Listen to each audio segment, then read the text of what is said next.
all our listeners to our Sunday program of English Talks. Women have always excelled in multitasking as compared to the males. Now, what is it that makes women excel in this activity? We have with us Samina Naik to throw light on the multitasking capabilities of women. The term multitasking has only recently been coined. According to the Merriam-Webster dictionary, the word has been in use since around 1966. There is speculation that the computer age has popularized the word. Human multitasking is the best performance by an individual while attempting to handle more than one task at a time. Multitasking has been heralded as one of the best ways to get ahead, both at work and at home.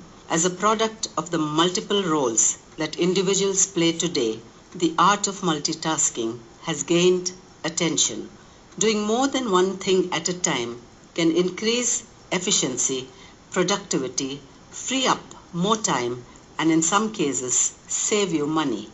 The $64,000 question is, are women better and more capable at multitasking than men?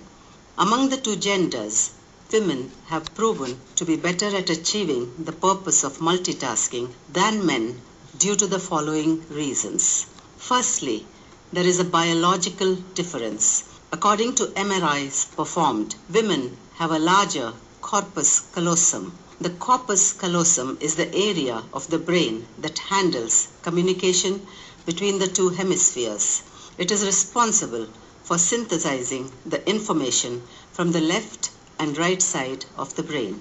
In women, the corpus callosum is wider than that of men's brains, which might enable the two sides to communicate better with each other. This is a theory as to why women might multitask more efficiently. Secondly, women through the ages have been conditioned by society to multitask. One hypothesis is that women have retained this ability from their female ancestors. Since the beginning of civilization, they have been assigned with the responsibilities of the household affairs right from their childhood. They are told to play different and multidimensional roles, and the expectation of their families increases as they grow in age.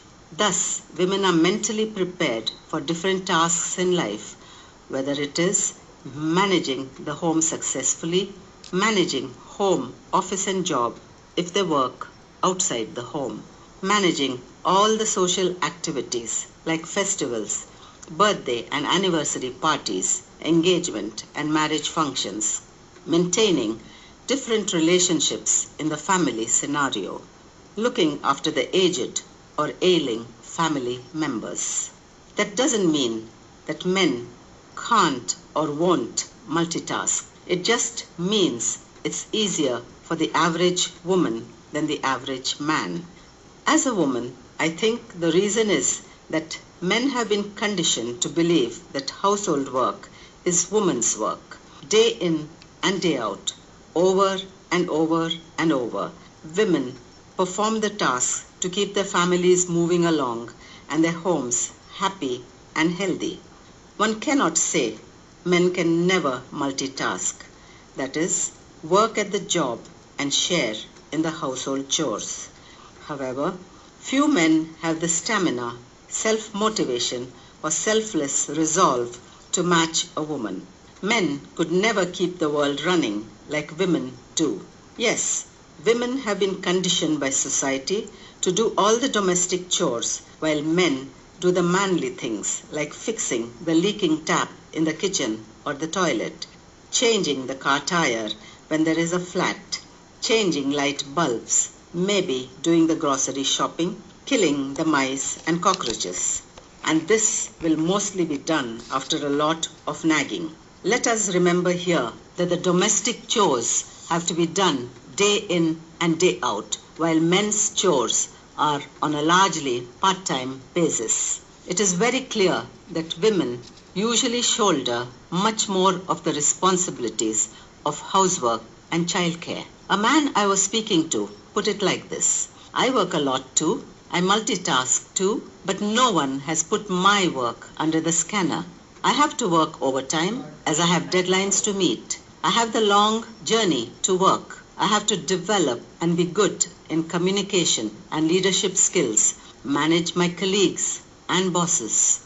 It is quite unfair to compare men and women at multitasking because one has practiced it for a long time and the other hasn't.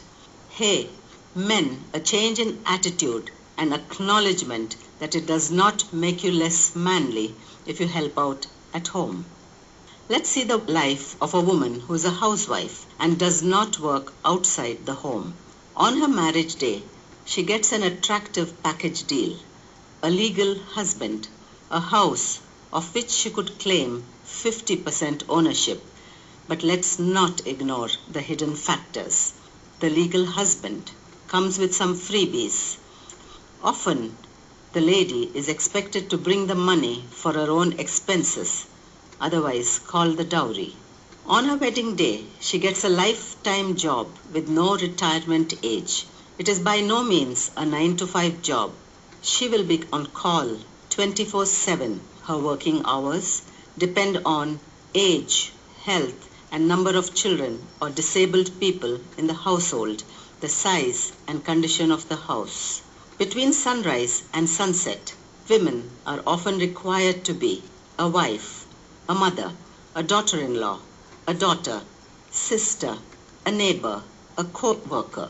The list is endless. She has to provide cleaning, cooking, shopping, laundry, nursing, teaching, entertainment, and secretarial services for all the inmates. No labor laws apply here. Her labor is largely unpaid for, but she gets a closely monitored housekeeping allowance with which she has to buy the groceries, hygiene and laundry needs for the whole family, innumerable and unbudgeted pencils, hair clips, ice creams and hamburgers. No allowance for personal whims. She is offered no annual leave.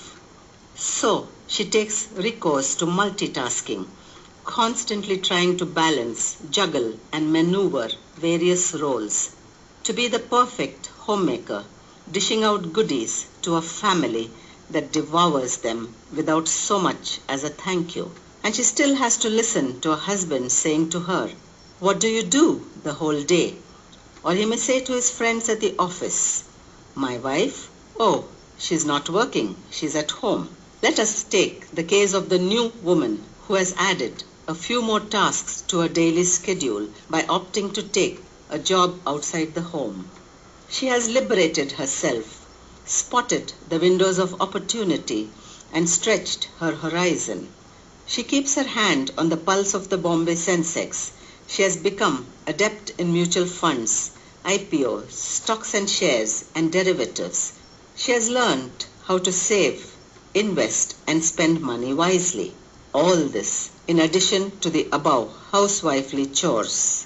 I think the following interview I had with a woman who works outside the home and inside speaks loudly of the kind and amount of multitasking women in society must do in order to have both successful careers and successful families. This woman has 2 kids and works in an IT company. Here, I would like to quote what an old grandmother said. "A man can work from sun to sun, but a woman's work is never done." This lady said to me, "I work full-time. I freelance part-time. I'm secretary of my building society. I do volunteer work as a member of an NGO. I ferry my children to various extracurricular activities. I pay most of the bills and still end up as primary child care provider and chief domestic officer, doing the cooking and cleaning and ironing. My husband leaves at 7:30 as he has a long commute, and it is left to me 5 days a week to multitask to get us out the door to work and to school by 8:30. My husband does help in the few hours he is at home. He loads the washing machine, he takes out the garbage, He sees to the car maintenance and the insurance. Sometimes I may leave work early to get the kids from school. Thank God I have flexible hours and am allowed to work from home in emergencies like children's sicknesses. But then I'll work till the small hours of the morning to make up work I missed. I don't know whether I'm multitasking. I can only say I have more tasks to handle than my husband, and I still manage to do them all. How do I do it? I try to combine complementary activities. Multitasking requires pairing activities correctly. So, I feed the children while I'm ironing and swallow my breakfast standing up. I fold the laundry and clean the floor at the same time. Occasionally, I get to use the treadmill we have at home while supervising the children's homework, or I attend to all my pending telephone calls or listen to my recorded messages. Friends are my life support. At times, I have to park the kids with them for a day or two when my schedule gets too full. Multitasking allows me to free up more time for the things I enjoy doing, such as keeping time for family activities or hobbies. I think women are better than men because they have a lot of patience, endurance, and persistence to do multiple tasks, whether it is at home or at the office. This is the new reality. The woman who works at home and in an office is getting exhausted because there aren't services for all the things she has to do to be a successful manager at home and at work. And more working women are in danger of getting higher rates of non-traditional diseases. Women in the coming decades will be practically working themselves to death. But I think all these problems will be addressed in the coming years. New service providers like childcare after school for older children or babysitting for young children of working parents are blooming in the big cities. But these services come at a price, and the dependence on the previous generation for childcare may even lead to the joint family coming into prominence again. The grim reality is that the older generation of women will also have to continue to multitask. Women resorted to multitasking in the past. They are multitasking in the present, and they will continue to multitask in the future. You were listening to Samina Nayak analyzing the multitasking capabilities of women. This program was brought to you from All India Radio, Mangalore. English ಕಾರ್ಯಕ್ರಮ ಪ್ರಸಾರವಾಯಿತು.